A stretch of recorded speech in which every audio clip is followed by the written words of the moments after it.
This video is going to explain to you how key and chord relate together.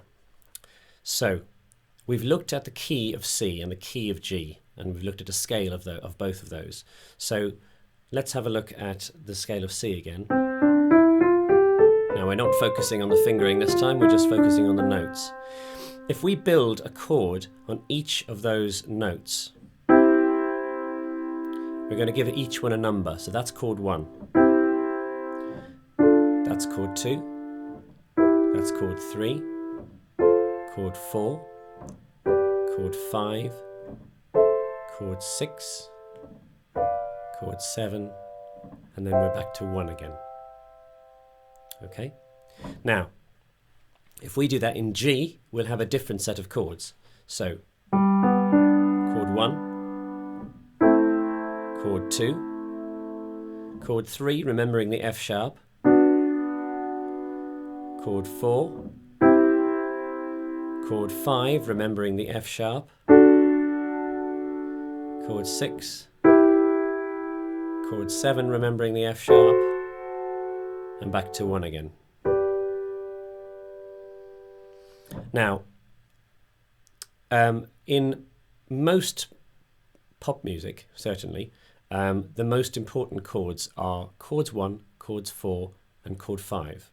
Chord 1, 4, and 5. They are the major chords. The other ones are minor chords, and there's actually a diminished chord in there as well. But don't worry about that at the moment. We're going to focus on the major chords. So back to C again.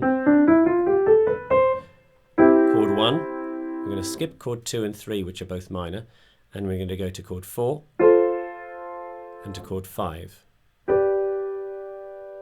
Okay, so 1, 4, and 5. In the key of C, 1, 4, and 5 is C, F, and G. In the key of G, 1, 4, and 5 is G, C, and D. You can see how that looks when you play the bass notes. So C, F, and G, and then down here G, C, and D. Now you can harmonise the vast majority of tunes with just chords 1, 4, and 5. It's a little bit more complicated than that in reality, but you can get away with harmonising most tunes with just those 3 chords. Now it's useful to know the inversions for those as well, so we'll be looking at that in the next exercise.